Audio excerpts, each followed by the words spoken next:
C'est l'heure malheureusement de nous quitter bientôt là, et on va essayer de respecter l'horaire. Merci à vous d'être encore présents en cette fin d'après-midi. Il paraît qu'il pleut très très très fort dehors, qu'il fait un temps absolument pourri, donc on est très bien ici là. Mais je pense qu'on a réussi quand même notre journée avec vraiment un nombre d'expériences absolument exceptionnelles qui ont été présentées à différents niveaux du système de santé. Je pense que la preuve n'est plus à faire que l'innovation, ça passe par la présence de tout le monde autour de la table et en particulier des usagers et des citoyens, parce que sinon, effectivement, il nous manque un angle mort assez essentiel dans la capacité d'innover. Non seulement de l'idéation, là, au moment où il faut réfléchir à savoir quelles sont les problématiques sur lesquelles on veut travailler, que la manière ensuite de créer ces innovations, de les tester, de les évaluer, mais aussi de les diffuser. Là, je pense que vraiment, ça... Et vraiment, là, il y a de la place, en tous les cas, pour les patients à tous les différents niveaux du cycle de l'innovation que le CHUM a adopté au cours de ces dernières années. Moi, j'ai particulièrement, évidemment, apprécié le fait qu'on puisse regarder comment ça se structure au sein d'un établissement, comment ça se traduit ensuite dans des politiques plus institutionnelles, comment ensuite dans des projets très, très précis, autant au niveau clinique qu'au niveau organisationnel, c'est absolument essentiel, et finalement aussi sur l'évaluation des technologies. Donc, je me sens très, très chanceuse d'avoir une chaire en évaluation des technologies et des pratiques de pointe pour contribuer à vraiment faire en sorte qu'on développe les meilleures pratiques dans le domaine, parce que je pense par contre, en termes d'évaluation, d'impact, quels sont les meilleurs outils, comment on va chercher, parce qu'en recherche, on fait beaucoup, là, où on essaye de voir quel est l'apport des patients en recherche, mais maintenant, il y a tout un champ à créer, qui est comment les patients contribuent à l'innovation. J'ai une étudiante qui fait son PhD sur cette problématique-là, qui s'appelle Geneviève Cyr, et on a été un peu impressionnés de voir, ou pas du tout impressionnés justement, d'une revue de la littérature sur laquelle on travaille ensemble.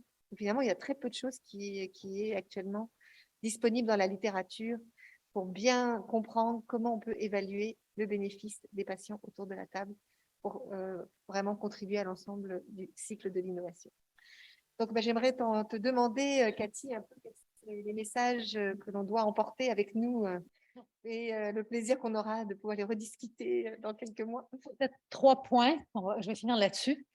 Premièrement, je pense qu'il faut, puis là, je parle avec mon chapeau, je suis à la direction générale, il faut que les directions générales et les comités de direction aient le courage managérial de dire que chaque individu compte. Le patient partenaire, les citoyens partenaires ne devraient plus être dans notre angle mort.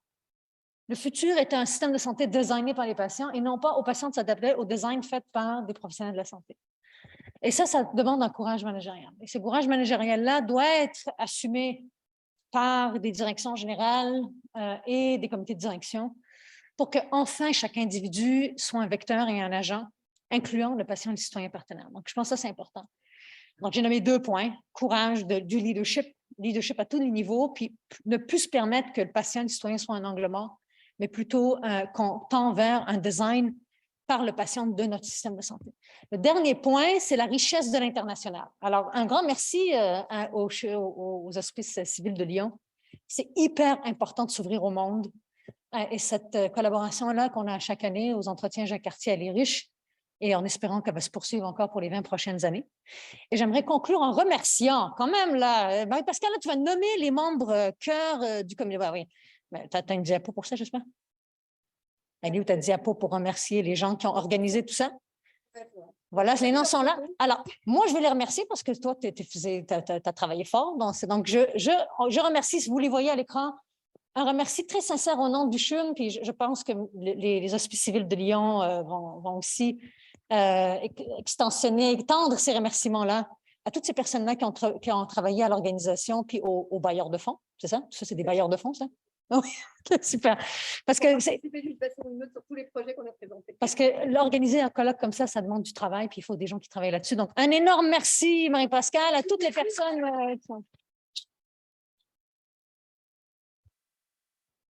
Alors, est-ce que Cécile, tu peux te lever quand même? Oui, Cécile, dit, on applaudit Cécile, bravo. Monica, debout. Oui, bravo, Monica, bravo. Il y a Louis qui était en visio, il y a Chouaki.